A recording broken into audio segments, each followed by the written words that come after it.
Welcome to another week of Half Serious. This week we talked to two guests, and they're two police officers that are married. I forgot how long they've been married for, but you'd think, oh, Tess, you're going to talk about relationships and law enforcement. And I was going to, but we didn't really get to that topic this week. So maybe I'll approach them with that later. But this week we go into how different departments compare to each other and how they can be completely different. What you need to look at before you get hired onto a police department, mental health in law enforcement and first responders.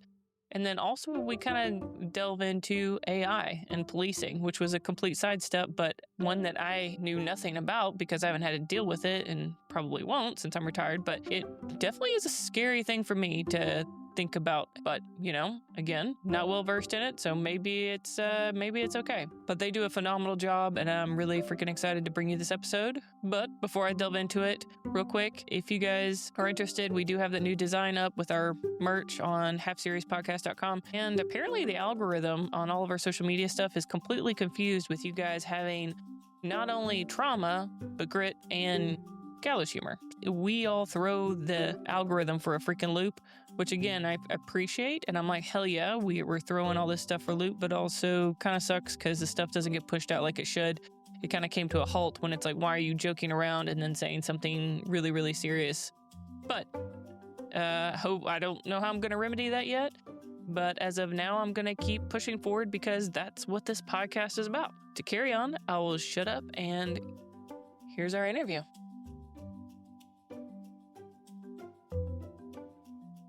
Is it two departments that you've been a part of, or been exposed to several different departments between the two of you? I've been exposed to 4 total departments. He's Okay. been exposed to... We'll just call it one because that's where I did the most of it. I would say that there's similarities in reference to admin not kind of understanding or losing touch more often than not. I see some admin attempt as best they can to stay in touch. To some degree, it appears as if they're just so high up in the ivory tower, per se, that if down below isn't really honest with them, unless they get out there and go with patrol, they're going to have no clue what's going on. I do recall the different 10 codes that you'd be calling out. I'm like, that is not the right 10 code. And you also cannot say goodnight on the radio. Let's say goodnight. We were For more those that polite don't- sometimes on the radio down here than there. And I remember telling my FTO at the time, I was like, I will never do that to you. He's like, yeah, don't do it. Sure enough, 5 minutes later, yeah, good night. I was like, oh my gosh, I did it. So, but yeah, the 10 codes are different. And even coming back here, the funny thing is I switch up some of the 10 codes now. There's a lot of plain speak here. So the 10 million different 10 codes is entertaining. It's like, everybody knows what you're saying, though. Just say plain speak. It's just different ways of doing things, and everybody thinks they do it the best, but I don't know. One of my favorite academies would have been one of my first ones. Nothing against Alabama. There was a lot of great things about that academy, but there were a lot of things that Virginia did right with their academies and how they did the different scenario-based. They were very scenario-based. You started scenarios almost month 1.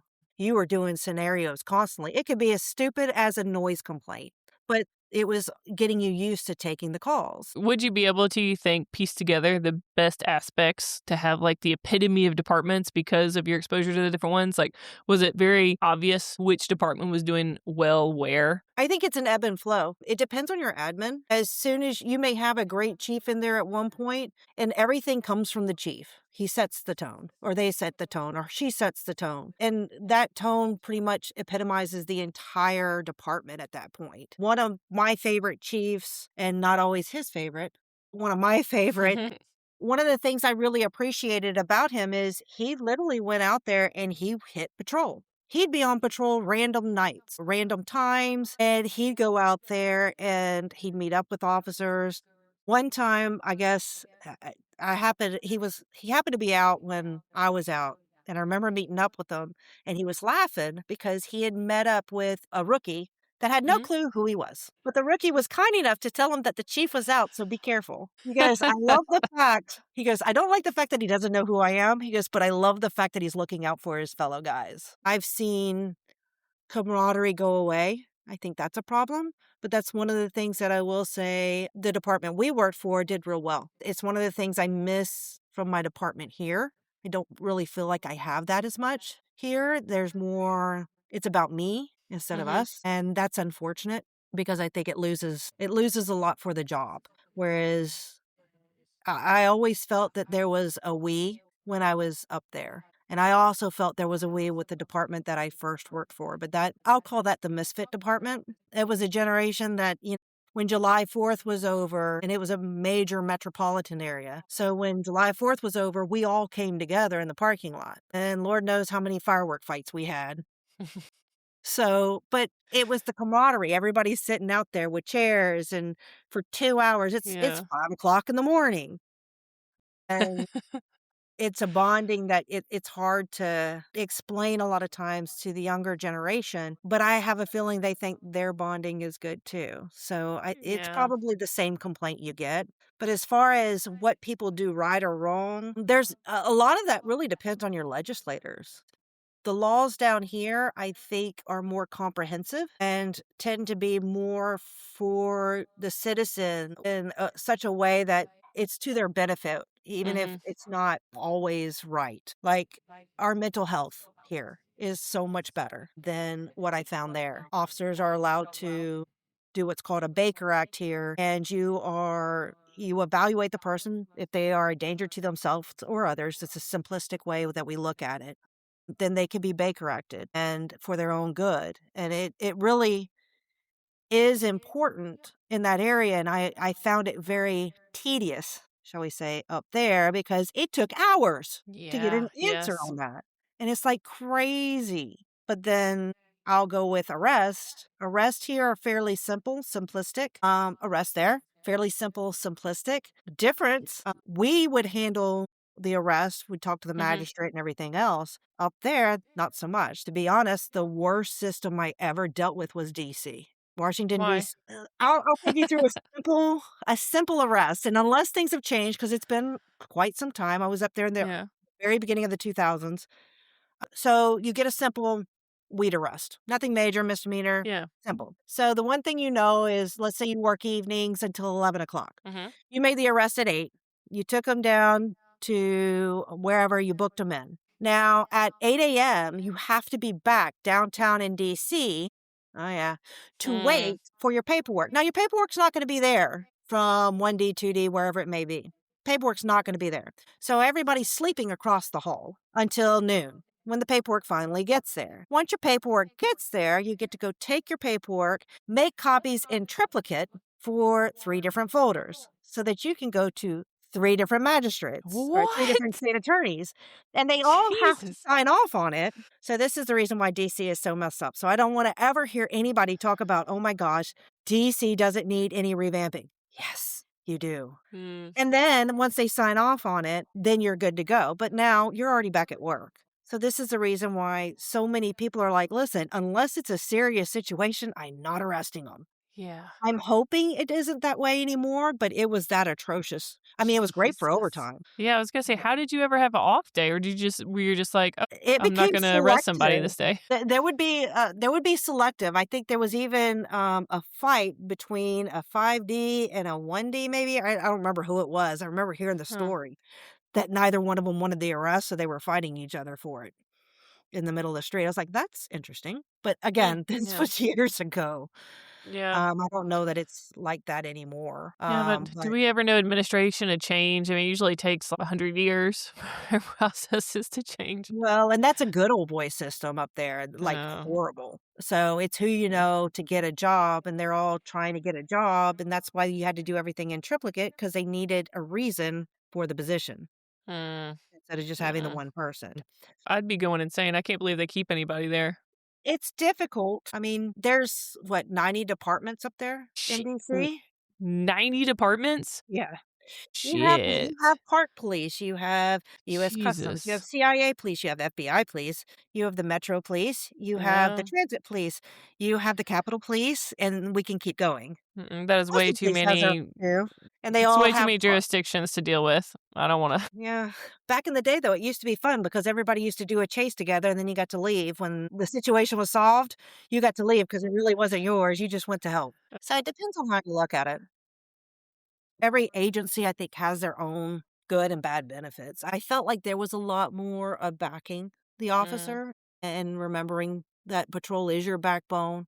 There is no black and white, although in today's society, it seems like everything has to be black and white. yeah. But as I explained to someone, the more and more black and white you want it, the worse and worse it is for you Yeah. because you lose my ability for the gray. You lose my ability for circumstance and why you're Yep. there and what has happened. You want everything black and white. It doesn't Hmm. necessarily go to the citizen's benefit. Yeah, I think that they always think that the cops want an arrest or want to do something. It's like, no, we want to solve the issue. So if we can get out of this without having to do that stuff, we're going to make a decision where it's the least amount of impact for the most amount of positive outcome. And I don't think Mhm. citizens think that. I think they just always think, like, oh, yeah, well, if it's not black or white, you're just going to take everybody to jail. It's like, no, that's not how I it works really usually, don't unless want it's to a pop. necessarily. Yeah, because you'll be sitting all day for freaking warrants. Oh, yeah.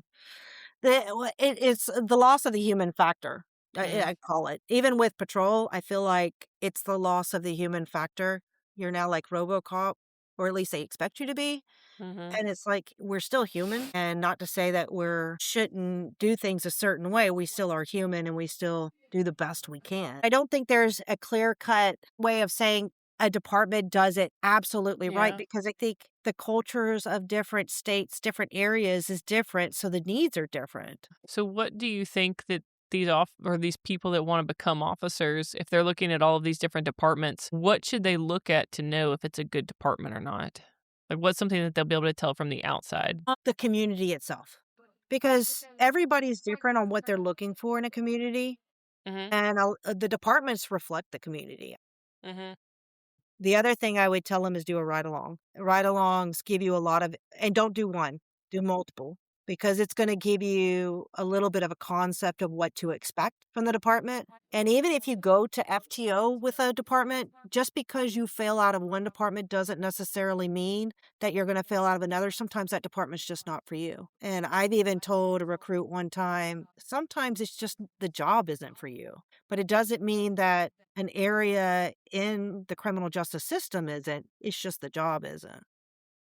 I'm good friends with a lot of guys in our hiring unit. Uh-huh. Back in the day, 25 years ago or 30 years ago when we all started, most people were only interested in what kind of cruiser do you have? What kind of gun do you have? And Mm. things have changed. The recruits these days are asking the questions that I would urge my own family members to ask.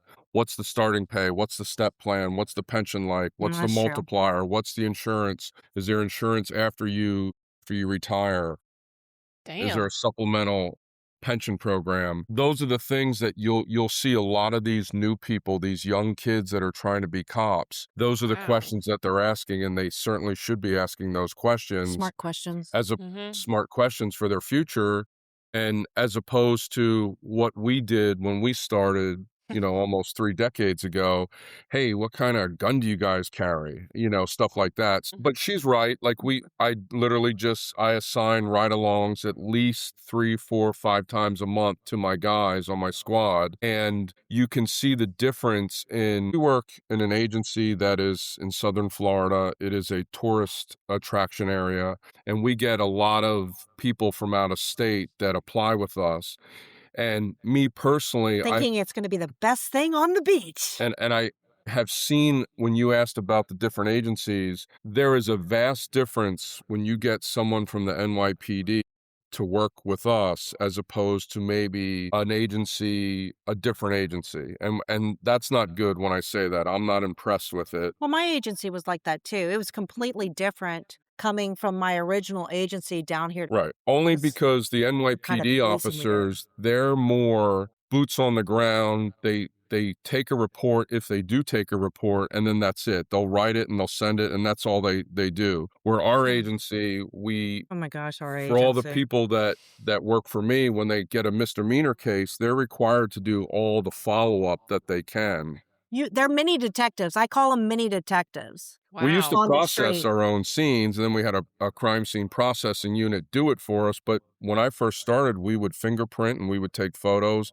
Now, we'll do photos on our death scenes. My officers will take initial photographs if it's a natural death. We don't have to have crime scene come out. But there's a difference in outside agency officers coming down here, and you see what they do. For me personally, I mean, unfortunately, it's sad to say, but it is the truth. And I could line up another 150 to 200 cops at our agency that are going to say the same thing. They're just different when they come from like a big city like that. And it's understandable because they don't do what we do in our agency, where we start from step 1 and we might go all the way to step 5, and then a detective will take it over. Our agency, I think, puts too much on a patrol officer. They do too much, and they ask for too much, I think. Well, let me ask you this. Did you investigate crashes in Huntsville? It depends on what you mean by investigate. If we just do a rec report, but if there was a death involved, then yeah, an investigator would come out, or something serious where you think there was going to be a death involved. So this is a prime example. If you came down to Florida and you work for our city, you are expected and you are taught how to do a traffic crash investigation. If you come down to our city and you work for the county, the sheriff's office, you don't do crashes. You pull up, make sure no one's hurt, and you say the highway patrol will be out here in about an hour. So that's just a little difference in how certain agencies operate. There's a lot more pressure and a lot more responsibility on the patrol officer down here, I think. And that when other officers come down, they're not used to that. And it puts a lot more work on them. We have had a lot of people come down here, go through our transitional academy, go through our FTO program, and they say, this isn't for me. Like, I'm not used to this. Unless it's a hurricane, then I think we lost 7 people because their houses and their apartments were destroyed. And they said, I'm not into this either. And then they left. But is it because they come down there so they're singular focused, and then they're expected to be this multifaceted patrol officer, and they're just like, no, I just want to do this one thing? Is that pretty much why they're quitting? We have a recruitment video of officers going to Clear Beach, which has repeatedly been the #1 beach in the state of Florida, if not the United States. And it sounds like paradise until you're working on Clear Beach on a Saturday night and there's 10 bars on there and there's a fight at every bar and you're going from bar to bar. And I was a sex crimes investigator for 15 years. And then when you have the alcohol and the drinking, you also have a lot of other crimes that could happen. And as I said to you, you could go from one bar fight to another bar fight to a traffic crash, and now it's a sexual battery case, and now that's over a lot of people's head for other agencies that might come down here. It's so easy for some of our more crime-ridden area to take a bike and ride it over the bridge to the beach. It's just too easy. And they do. But they'll do stuff like that, and it'll be skirmishes and stuff like that. Like they're going to be Baywatch. It's not Baywatch. Yeah. And the city is not just the beach. There's what we call west side and east side, and then the beach, which is more interiors. I think they have a misguided idea that they're not paying attention to where they're buying their houses. And I'm like, yeah, you're kind of in a flood zone. It's not going to work out too well with these hurricanes if they do come in. And unfortunately, those individuals, a lot of them were like, listen, I can't even keep my house. So they're like, we're good. Working on a beach, to me, it would like demystify the beach. It like where I wouldn't want to go there anymore for like now I like it for vacation, but I don't think that's why I'm like, no, I never want to work at a beach, because I like to have my vacations and pretend like they're fine and nothing happens. You know what I mean? We never go to the beach, and we don't live that far from it. We fight about I didn't think so. I love the beach, and I love the sand and the sun, but she does not. I like the pool. There's no sand. It's so much easier. Not to take a hard left, but to make sure that I get in this topic too, since you're well versed in this as well. Peer support is a passion of mine, because we had a team up here. It wasn't really what it needed to be, and the guys really changed it into something so much better, but it needs to go so much farther and be utilized so much better than it has been. Just like we've had a couple of incidents with officers here lately, and peer support wasn't even notified. They didn't even know that happened, because the chief, I think, uses it as a platform of like, hey guys, we're looking out for you. Here's this. And they're not actually utilizing it. So I feel like it's become more of a political statement than something that's supposed to help the officers. Did you say that in law enforcement, police chiefs and sheriffs grandstand and gaslight and say that they're doing this program and that program, and it's not really for the true benefit of what it's for? I was confused, but go ahead. Yeah, that is exactly what I said. Yeah. I mean, he of course knows more about it considering what he's currently studying, but I would say that I think it's convenient. Mm-hmm. There is a time that they will cut and run. And I mean, Yeah. I guess I got to understand to some degree because of the position they're in, but at the same time, don't put people in peer support that people don't trust. Yeah. Yeah. That's a big one. Down here in the state of Florida, forget who it was, the lieutenant governor, attorney general, or somebody up in the government, they realized that a lot of police officers, statistically speaking, we are taking our own lives more than getting killed in the line of duty. So I took it to heart because, as I said earlier, one of my best friends that worked for me, he ended up killing himself. And so our department and our union were offering tuition free. It's a program, it's a certificate, trauma for law enforcement officers. And basically, it's an intense course that's a year and a half long. And when you're done, you get this certificate. Now you can use that certificate to cover all your undergrads to immediately go into a graduate course Mm-hmm. for counseling, and then that's how you would become a counselor. But I've actually been offered a job. I mean, I have a master's degree, but it's in criminal justice. But I was offered a job by these instructors to teach this course once I've completed it. And then they were really pushing it on me to think about going to get my master's in counseling and then becoming a licensed mental health therapist. However, when they said to me, once you do this class, then you do your master's, and then it's 1,100 hours of community service. And I said to the woman, I'm 56 years old. I'll be dead by the time I'm doing all this. I only have 1,100 hours left. Right. My whole point is anyone that knows anything about what's going on in our field and with these officers, a lot of police officers don't feel comfortable going to a psychiatrist because that person is not going to understand one half of what we're talking about. And that's Yep. the whole goal of this program, is that they're hoping a lot of these students, me being one of them, will enter into the field at some point.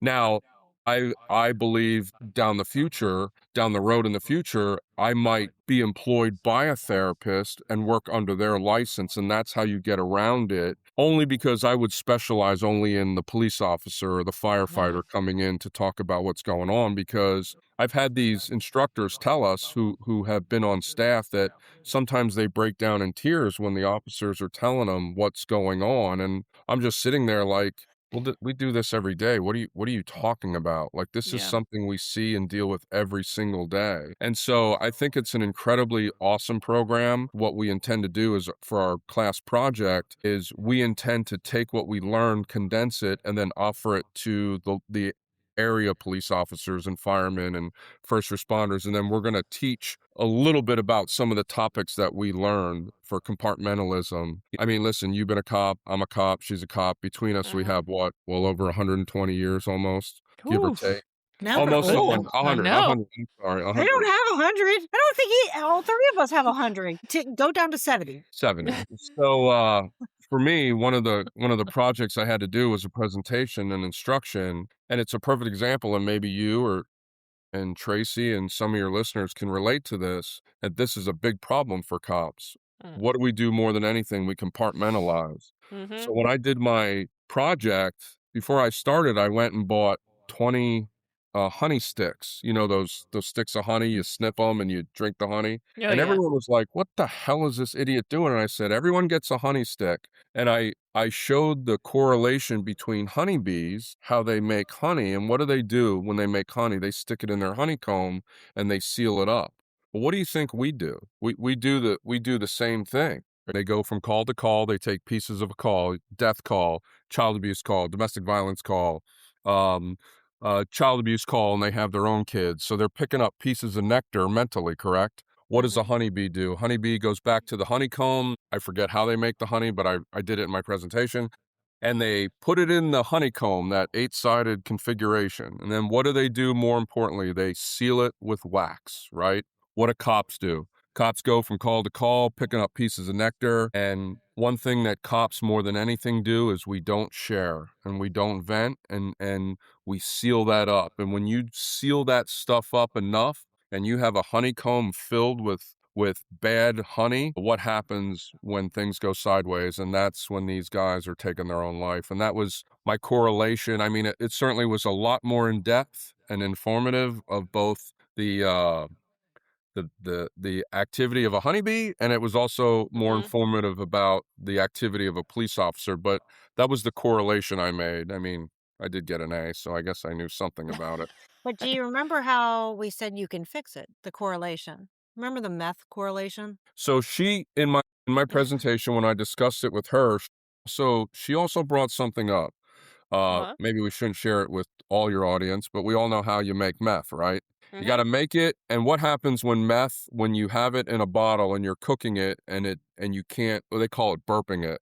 Gotta Yeah, burp it. if What you can't happens? burp it, it You're going to have a explodes. massive explosion, right? So I also Yep. threw that in about, if you don't want to be a honeybee, then be a meth dealer, and we'll figure out this out. The same correlation of, if you don't burp it, if you don't release it in a proper way, like I do jujitsu, I go to the gym all the time. If you don't release it in a certain way, a lot of guys turn to alcohol, they turn to drugs, they turn to prescription drugs that get abused. And it's a very interesting dynamic when you study a police officer. Now, listen, I've been a cop for 25 years plus. But when you step back and you think about what we do for a living, like we've all heard the cliches, right? Oh, front row to the greatest show on earth. But stop it. But in true honesty, is that honestly not the truth? Like what we do for a living? But you and I have had a discussion about the fact of, to some degree, we worry that with the new generation, everybody is go talk to a counselor, go talk to a counselor, go talk to a counselor. Let it out, let it out, let it out. But I think there has to be a balance. It takes away from your ability to be that person there. If you're feeling everything, that's a problem. You've got to be able to compartmentalize Even on a call, you have to compartmentalize even on a basic call. to be able to Yeah. be there. I mean, if you can't compartmentalize, especially on a really tragic call, and put yourself away from it, realizing this isn't happening to you, this is happening to someone else, but to be the good officer that you need to be, you've got to keep that away from you so that you can do what you need to do for that person. If you can't handle that and you can't do that and compartmentalize, that's a problem also. So it's finding the balance. Yeah, I was gonna say, so what's the middle ground then? When does somebody know, okay, compartmentalize now healthily for these calls or whatever to get this job done, and now the call's done? I think you do the job. It's funny, I brought this example up for that very class. There was a young girl that was a crime scene processing for our agency, and I went to a death call, and we all know what a bad death call smells like. And this woman had killed herself, and she died in her garden tub. Now, Oh yeah, that's a bad her one. legs were up on the wall, and she had been there for a long time, and we all know what happens to the skin, right? It starts to split. Sloths off. Yeah. So she split mostly at the neck. So when I first saw her, I thought, okay, this woman was decapitated. But what it was is it split, and then how she had positioned herself in the garden tub, her neck split apart, and then her head sunk back into the water. And this young girl had to go in there and process the scene. And she was actually saying to me, I can't do this. I don't want to go in there. And I kind of helped her compartmentalize right there in the parking lot. And I said to her, I look at you and I see that you're basically the same as my daughter, the same age as my daughter. And I feel bad. And she said, does that mean I don't have to go in? And I said, that means get your goddamn gas mask and your camera and get your ass in there and process this so we can get the medical examiners out. And I told her afterwards, listen, you're there to do a specific skill, and that is process the crime scene and make it so that it is evidence. And then we can talk about it later. So as I said on certain calls, and you talk about dynamic fluid calls, you've got to compartmentalize. You're handling Mhm. a domestic and then something goes sideways in it and there's family members everywhere. You've got to compartmentalize what you're seeing and react to other situations for your own safety and to bring order into the situations.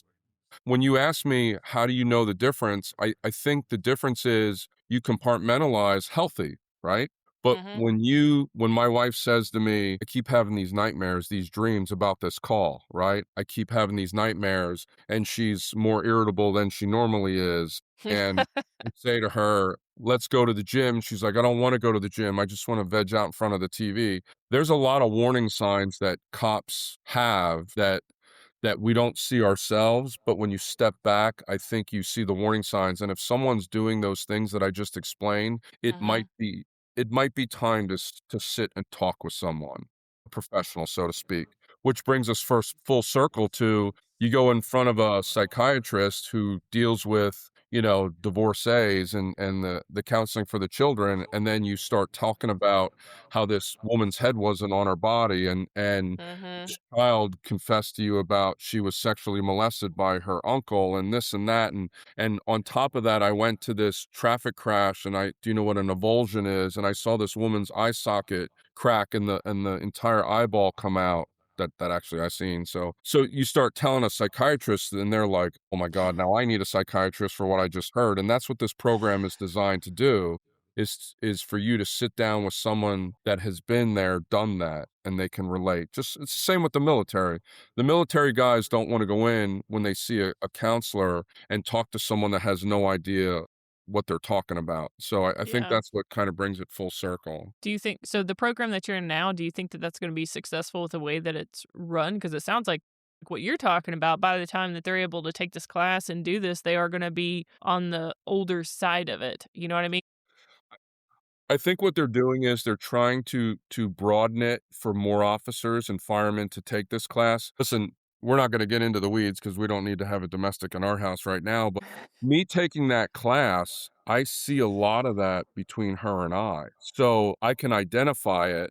We're We at the can't talk about this right now? no, we can't. Oh, that could be fun. We're Tess, are you sure you want another one? we're at the tail Yes. end of our careers. We're at the tail end of our careers, but, Mhm. if we were in year 5 and we started seeing some of these things, someone eventually is gonna say to us, "If you keep going down these paths that you're going, there's gonna be problems in your future," and so that's what this Mhm. program is designed. So I get a guy from NYPD that just started with our agency, and he hasn't gone to CIT training.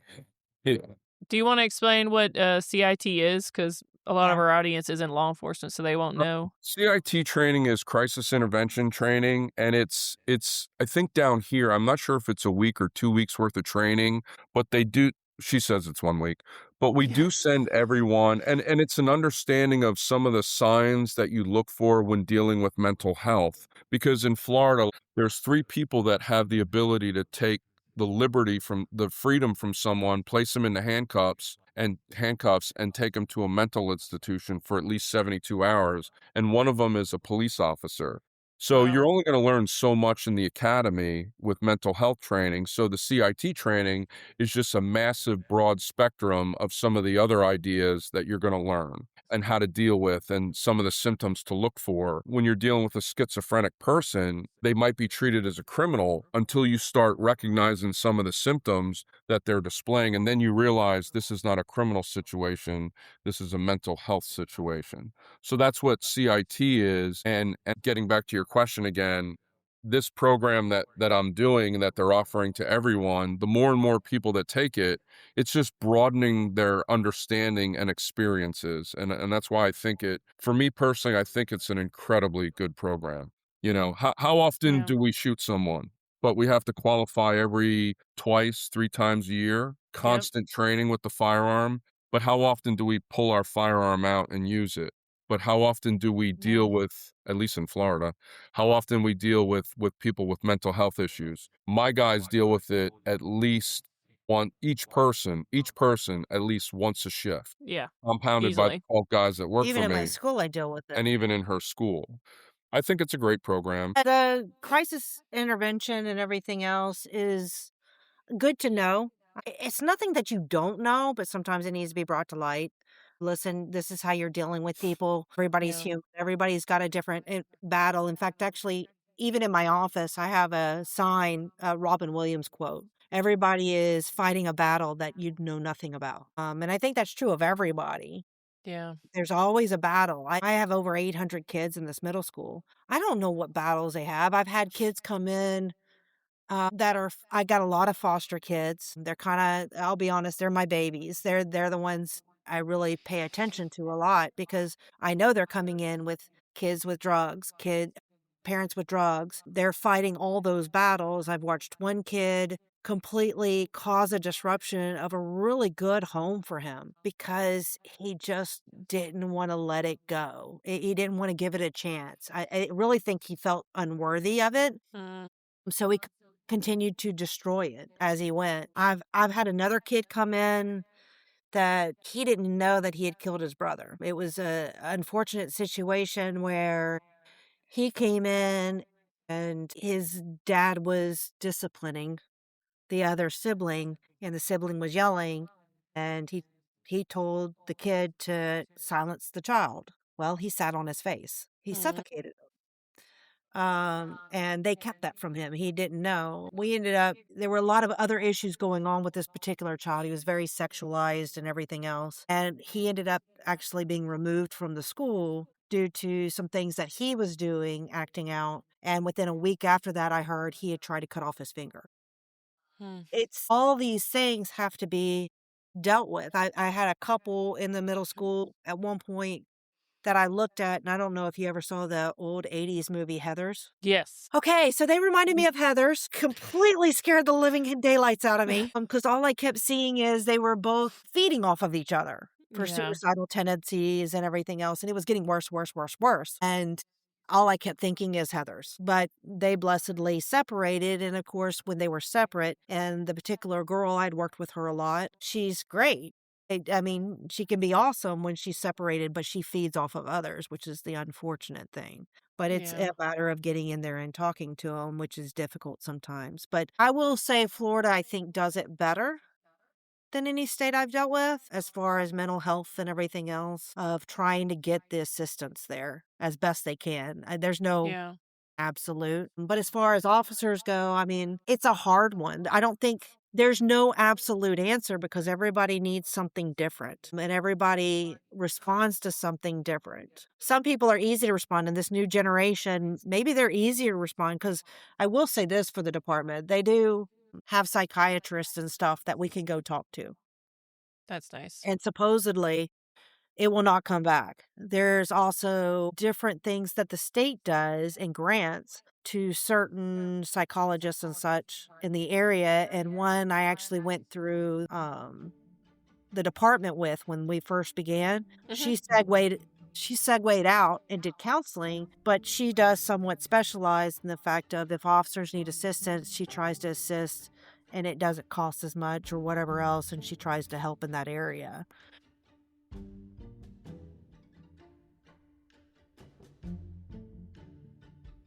Well, I apologize, everybody. Apparently, our audio went to complete shit.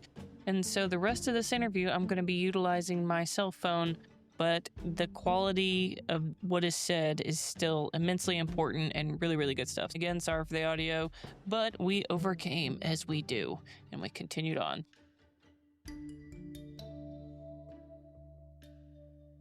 Usually, I feel like when officers finally start getting passionate about mental health, there was some pivotal moment in their own career or some area where they were like, okay, this was fucked up, or something changed their mindset, because we all have that mindset, I feel like, at the beginning where it's like, fuck this shit, I can compartmentalize, not a big deal, whatever. So what was your guys' definitive moment that kind of changed that mindset where you're like, no, we need to do something with mental health? Well, I'll let him answer himself, but he'll tell you I evaluate myself all the time. Is that a fair statement? Yeah. Yeah, I overthink things, he likes to say. For me, Tess, it obviously was when I was living it with my friend, because it's a fine line. Like you said, it's a slippery slope. We're still cops. You wear a uniform. You're expected to function and perform. And there's a lot of things I didn't kind of take into account that I have since I started dealing with in this program. Well, we were going through a situation with his friend. He and I literally were looking at each other, trying to decide what the best thing to do was. And that's the hard thing is deciding where does the job end and the friendship begin, and then at the same time, how do you do everything at once and make the best outcome without making it worse for them? And I think that's And I think difficult. now that I can say this, I think the most frustrating thing, and I've seen it with another agency down here when I shared this in class. When my friend who was on our SWAT team, who was a detective and who was a police officer for I think 17 years, Yeah, sounds accurate. when he killed himself, we received an email that we were not permitted people to commit suicide. I won't say that Alabama's much different, but at least our department they will allow uniforms and such, but they just forget. Yeah, they forget that it's anything to do with line of duty. They just kind of like don't even really think about it, or it's not the forefront of their mind because it's not as much of a publicity stunt. I hate to say stunt, but it is. When an officer dies, the department gets to say, "Oh, we have honor. Hey, here's this hero," and stuff like that, as they should. But I think when an officer commits suicide, those uptown aren't as quick to, because they don't want to stand in front of a camera and say, "Yeah, our officers have mental health issues," or "This was a mental health issue and this is what Right. happened." And we had in this area, we had 3 in the last 2 years, I believe, if not the last full year. Well, and even down here in Florida, they do have a way of, or they have enacted a law for our disability that if an event occurs and you get PTSD from it, that you can go out on disability. Now, the only problem with that is sometimes it's not one event.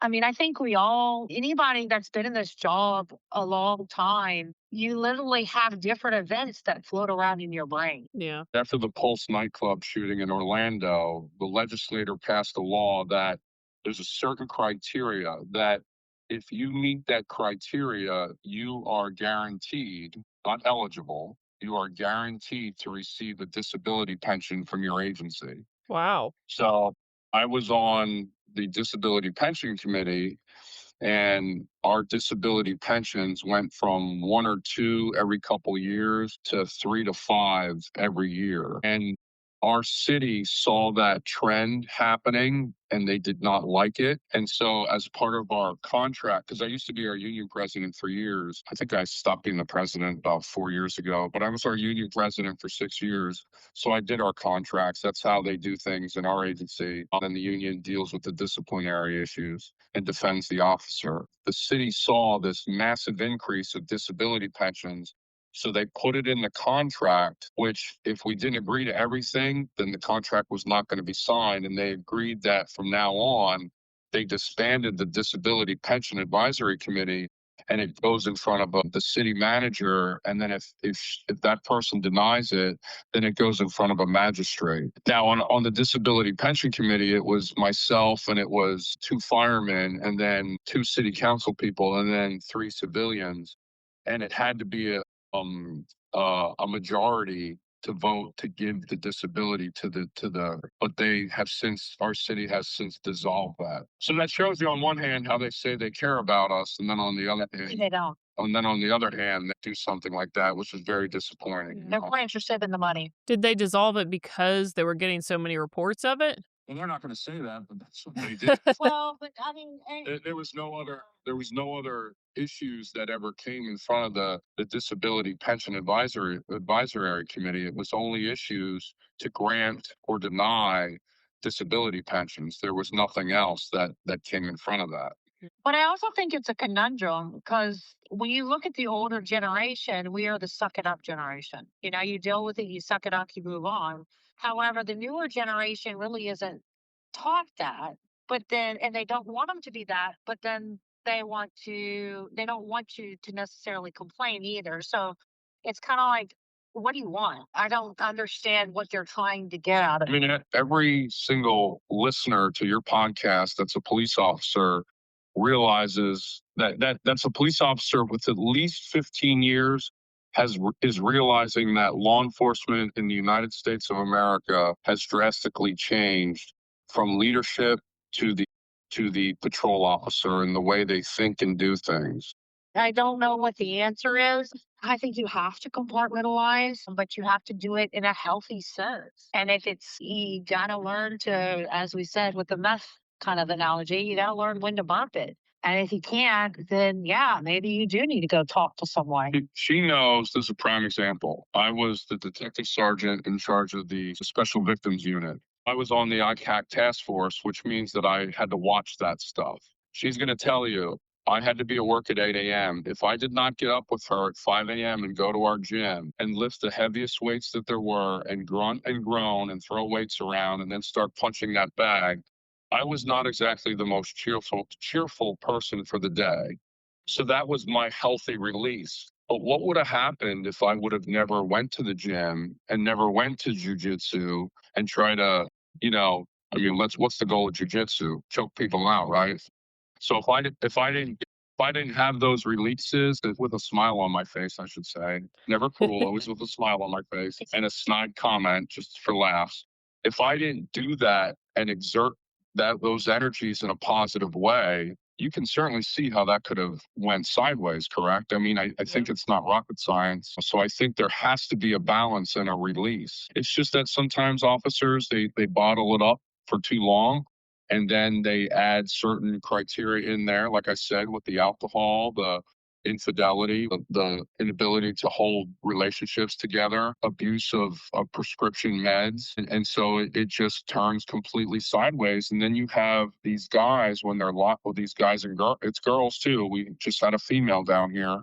And when their lives are turning sideways, they're in retrospect, they're blaming the job and all the negativity on the job, Well, and if I recall correctly, and you could correct me if I'm wrong, when we were doing contracts, I believe the city gave some of the other individuals, like regular individuals, not us, mental health days. It gave them mental health days, but we don't deserve them. Non-hazardous is what she said. Non-hazardous individuals were given mental health days in their contracts, but we don't qualify for that. I don't recall 100% because I wasn't involved in this contract because I had resigned I left being the president after years because that in itself was a job. But I believe there was something that the other individuals in the city were granted mental health days. But I think it shows a good example of how, we talk out of one side of our mouth and then they talk out of the other side of their mouth of, listen, we're behind you, we're behind you, we're behind you. But we need you to suck this up and not complain. Yeah.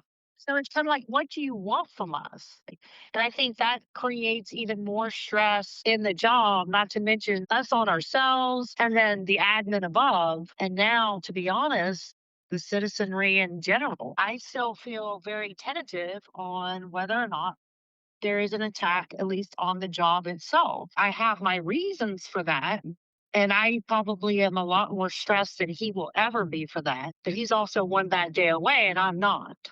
Yeah. Plus, I've been told that I have the mentality of eighth. Yeah, about eighth grade. Eighth grader, and nothing really affects me. And I joke about absolutely everything, but that's just, in my opinion, I think that's what helps me deal with so much is I just let everything roll off my shoulders. And I try not to let anything bother me about the job because I don't really need to answer to anyone. You have a good group around you. I surrounded myself with a great bunch of guys. You're brutal, though. Yes. And I think that's something that you don't really see in our profession. In our profession, we had the thin blue line, the brotherhood. And that was a good thing because we took care of each other as far as when things were going sideways in our lives. But now I think the new generation, they're just different in the way they think and act and what they believe. And that might turn out to be a good thing in the future. I don't know. I just know that it's different. It's definitely different. Yeah. And I'm sure the older generation said the same thing about us coming up. In my generation, it was a college boy, right? Because I had a degree. Yeah. It was, oh, you got picked on because you have a college degree, In the same light, our department just went to the AI program and in the training session in front of this poor vendor as he's explaining all these intricacies of the AI program, I had a lieutenant kind of busting my balls in the middle of everyone and asked me if I was going to do the AI, join in and do my reports on AI. You need to let her know what that is. And I had to kind of remind him, I have a master's degree. I'm not using some computer to write my police reports because I don't agree with the AI program, to be quite honest, but that's just me. But The AI program he's talking about is basically where you speak about what happened during the case, and it takes it all and makes a narrative for you. Your entire police report. Yep. No. However, I'll be honest, I've done it a couple of times, and usually I get them arguing with it, going, this is kind of right, but this is not right. I end up changing half of it. It's the future. Believe me, it's the future of policing. Well, the new thing is whether or not they're going to do it. My understanding is they're thinking about it, taking the body camera and literally doing a translation for your narrative. Damn. So it'd literally just look at everything and then make a narrative of it? Supposedly, I don't know how good it is, but yeah, they're talking about trying it out. I heard that the other day. That is creepy. Yeah. How is all this stuff going to play out in testifying in court? Like, if all of these guys are getting their narratives written this way, how are they ever going to know or be able to testify in court? As a sergeant, my job is to review the reports and hope and pray that they proofread them. That's not always the case, I can assure you. Yeah. But that's essentially what it is that you're telling the computer basic information, and the computer is generating a report, and it's a full lengthy police report. It's just that the officer's supposed to proofread it and be like, yep, that actually is what happened. But a lot of times I have to call my guys into the office and say, did you proofread this? And the answer obviously is no. I think it's going to create laziness in that sense. And that creates a problem for the court systems. It was designed to get the officer on scene, to get everything wrapped up, and to get his report completed so he can go to the next call. So let me ask you something, Tess. You were in a command position. Do you really believe that the sooner an officer gets done with the call, that he's going to rush to the next call? No, I don't. Okay, well then there you go. Then we shouldn't have bought the program. No. Now we agree. It's very judgmental of both of you. Let's be real. Ever since cell phones came out, not to be that person, but ever since cell phones were able to like stream and everything on it, used to be you would meet up with somebody, talk to them, get to know the inner workings of their world, whatever, and then you would be like, all right, I'm bored. Let's go find somebody to bust. And now it's like, hey, I got Netflix on my phone. I'll chill here in this parking lot. 100% true. There was a sheriff's department that found out their guys were doing that down here, and he fired them. I keep arguing. I feel like the job is losing the human factor. Yeah, And agreed. it's so important. I think that out of everything that AI is getting intertwined with right now, law enforcement is one of the last things, if ever, it needs to be meshed with or utilize that, because I feel like that's a dangerous line. Florida will always probably be on the forefront in reference to stuff like that because they're messing with it. I get frustrated in general with the fact that I just feel like we've lost the human factor in policing, and that's the whole point of it. It wasn't that you went out there, you made a stat, you got an arrest. It was you're out there to try to hopefully help solve problems and do what's best, not necessarily what is black and white. And I think we're moving more and more as they scream transparency. We're moving more and more to black and white, and people don't realize the gray is so important. The gray is the human factor, and we're losing it. And somewhat that's against the profession itself, but whether they realize it or not, it's against them too. I concur. Yeah, I disagree. I think that policing. Just concur, so it doesn't matter what you say. Maybe she'll concur with my philosophy. So, in the 1800s, a police officer's job was just to enforce the law. That was it. Yeah. We don't do that. Was it a human factor even then? Well, what I'm saying is there's more of a human factor in our job. We don't enforce the law only. I am a counselor. I am a guidance counselor. I'm a marriage counselor. But when that, I'm a parent. I'm a parent. I'm a psychiatrist. I'm a lot of things, right? Yep. I think, and all those things I mentioned, what are we dealing with? Humans. So I think we have such a massive interaction with the human race that our profession has morphed into, whether you believe it or not, we're armed secretaries, we're armed psychiatrists, we're armed counselors, we're armed therapists, catch-all. Marriage therapists, and that's the catch-all that we've dug ourselves into. And it's interesting how things are going to be in the future. Now you threw AI into it. Well, we all know that sooner or later in the future, because we've seen the movies, right? That sooner or later that policing is going to probably take a backseat to computers and AI and stuff like that. I'm talking about the human factor of that axon is recording. Yeah. And now, because it's recording where you may have given grace or discretion on something, that grace and discretion is gone.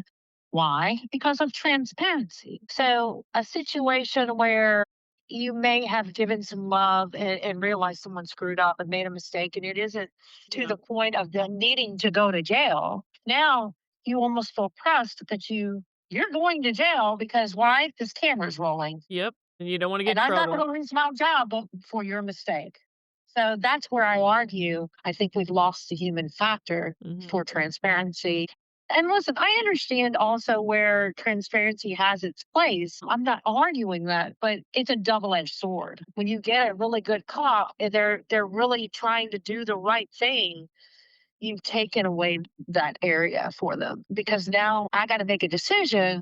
Am I going to use my discretion and try to assist, or am I going to have Joe Blow, an admin that barely worked the street, now sees the video because somebody complained about it and looks at it and goes, well, you didn't do what you were supposed to do. Yeah, but there's this, and this that were involved. Yeah, I don't care. They had a reason to be arrested. You should have arrested them. So we got all the armchair quarterbacks coming in. And you're like, but you don't have the full picture. Yeah. And all you see is what that little pinpoint shows you. But then you have other things that are technology based, like the other day on the beach where the burglary was happening, where they had the drone, and that basically made the arrest. Technology is great, but there's a lot of things that have unfortunately gone away because of it, and it's not always to the better. Yeah. I understand what you're saying, and I agree with both of you because I kind of think you're both making the same point different ways. That's usually the way of our life. See, this is the argument. Is he back there shaking his head like no? Now, next time I'm calling you when we're having an argument.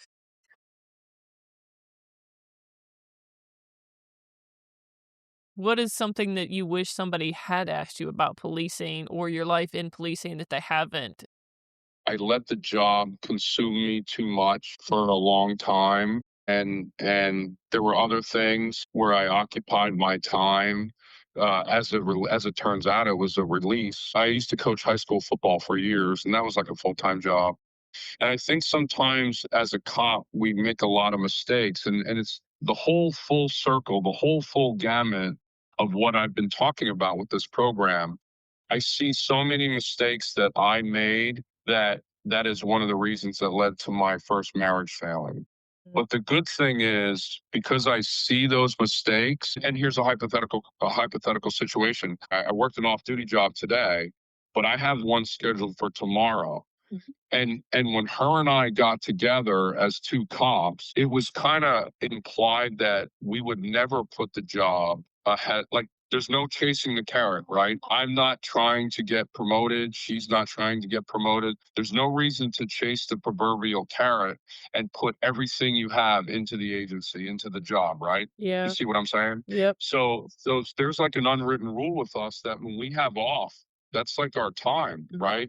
No one's working an off-duty job. I did it because I thought I want to be greedy and work it, and I thought I could convince her to do it on her day off. She stuck by her guns, and I am a little frustrated at myself that I have to work an off-duty job tomorrow when she doesn't, and that's taking away from us. So if someone would have asked me something, I would say that you have to find a very good balance to balance out the time, the energy, the respect, everything for the people that you love and care about. Because if you let this position that you have as a police officer, if you let it consume you, the statistics show it's not going to end well for your family life.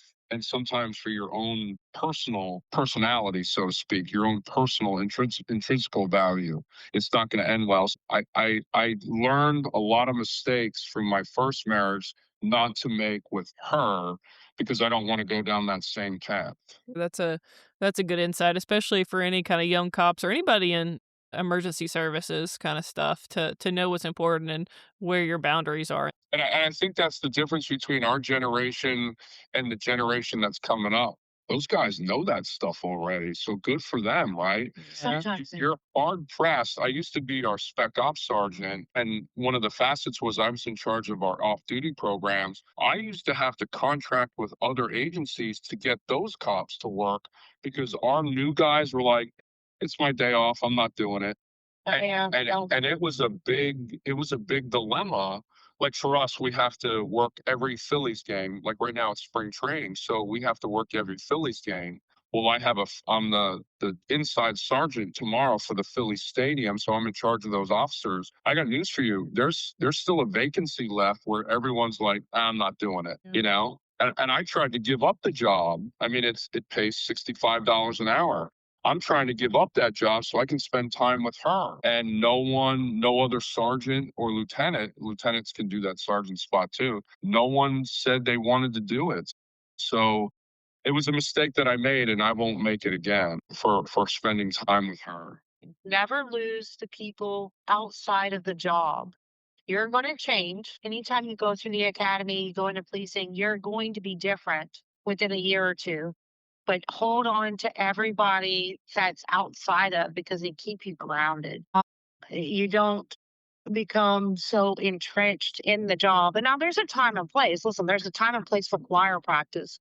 You need that too, but you also need the balance of the two because you can become too absorbed in it. I don't know that a lot of the new guys seem to have that issue as much as the older generation. I think if this new generation does do that, that'll help with their longevity in policing, or maybe knowing when to leave and not staying till retirement, like all of us. Well, obviously I left early, but you know what I mean, like staying in for maybe longer than we should. So Well, see, I see that as a big deal right now. When you look at law enforcement, people aren't staying like they used to. no, They're getting out. And I would actually say now the issue is more you're losing the camaraderie. You're losing the depending on each other and all of that. And maybe I'm wrong, but it's just what I feel. You had that bond with the people you worked with that you trusted them and you knew they had your back when you're on a bad call and you know that person's going to be there if God forbid it went sideways.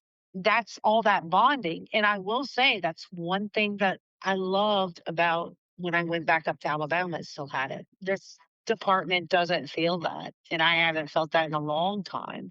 But there's different reasons for that. But I mean, there's some individuals. I mean, I think we probably do this round robin of how we could do it better or that our generation did it best. I will not say our generation did it best. I think some of the older generations definitely had a different way of doing things. And I probably would say the camaraderie was better. But if I said anything to the new generation, one, pay attention to what your outcome and your retirement's going to be and put that money in, put that percentage into deferred comp. Set yourself up so that when you get to one bad day away, you're literally at one bad day away and not sitting there going, I got to stay. I know I can retire, but I can't because I didn't do all those things. And, you know, keep grounded with the people around you. Don't make the job everything because it will spit you out. I think that's one of the reasons why, I mean, I would, now's the time. I think our marriage is perfect, right? Would you not agree? Do so many wild and crazy things. We have so many different experiences. We're travelers. We love traveling. That's one of the things we do. We travel all the time.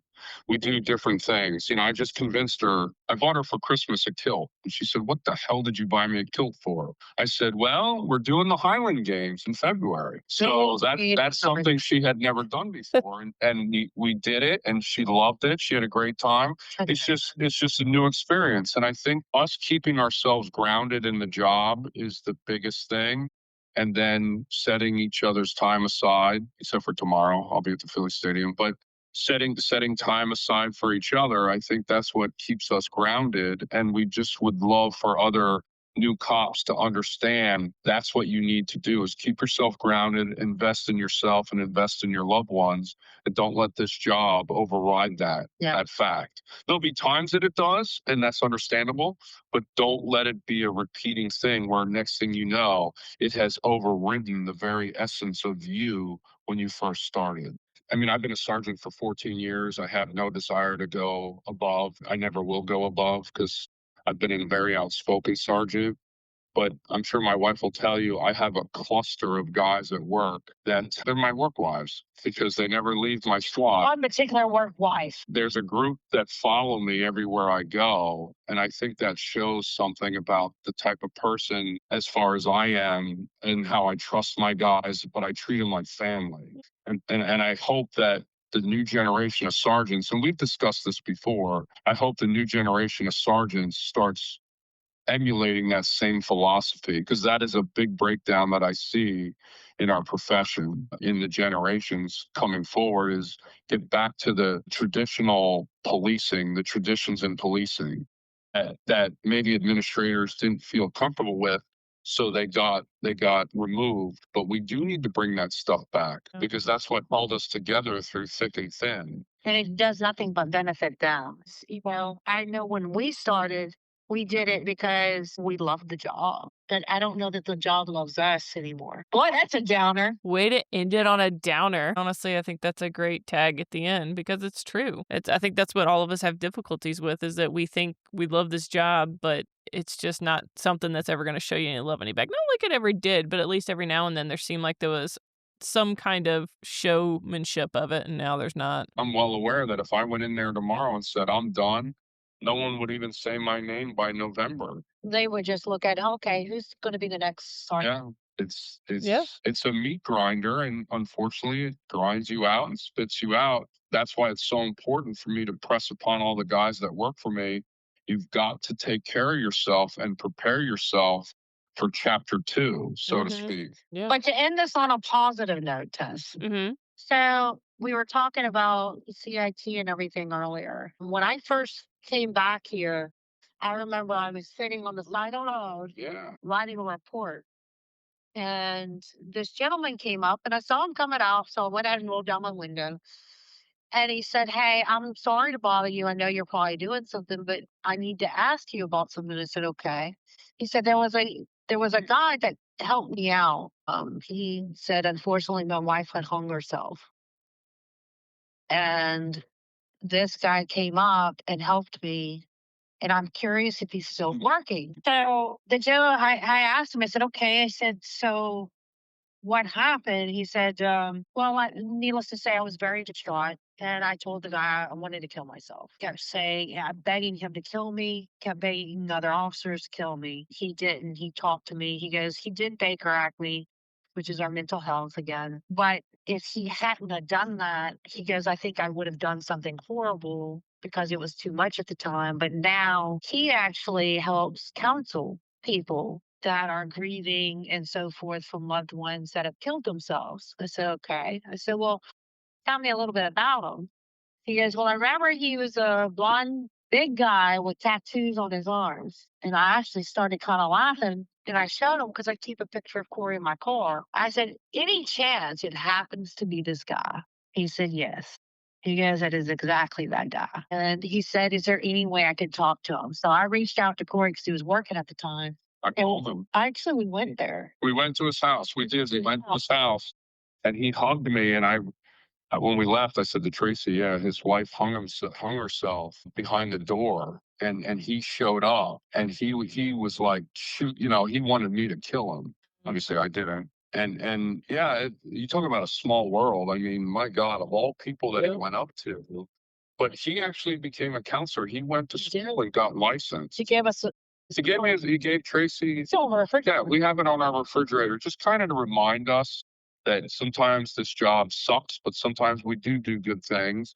And that, when she told me that, I was like, are you kidding me? Like, of all the people, the girl that, I'm in a relationship with, that's a cop, of all places, right? Because I worked on a completely other side of the city, and this guy went up to her cruiser, and she just happened to pull onto this street and type a report. That's a small world, But I think it's things like that. That's the reason why you do the job. It's every now and then you get a 360, and that was a 360 where you actually see what the end result is. Unfortunately, most are 180s where you don't get to see the end result. The person gets the benefit, but you don't necessarily always get to see the result. And I think that's the other thing that creates the conundrum for a lot of officers is this is a job where you don't get to see results like that. But if you know they're there, and even if you get a glimpse of them ever so often, that's the thing that I think keeps the drive going, and it feeds your soul, because otherwise I think that's where you get into problems also with officers is when they feel like they're just a band-aid.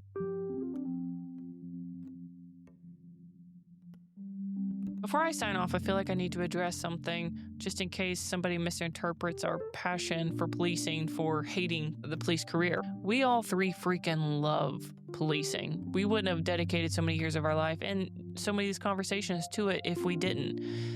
Most of us get so passionate about it because we want to see positive changes in it, and we see them as simple changes, small simple changes. But for some reason, when it comes to actually making the change, it becomes very complex and difficult, and we don't know what the disconnection is, and we try to continually analyze it, but it just seems like this one pivotal point of failure in almost every single department. So that being said, just know that we all love the career for various reasons, for which I'm sure that you can also tell in this podcast. But we also are very well aware of the negatives that it has and the impacts that it has on all of our lives, just personally, outside of the career. All right, that's it. And I hope you guys have a freaking phenomenal week, and I'll catch you next time.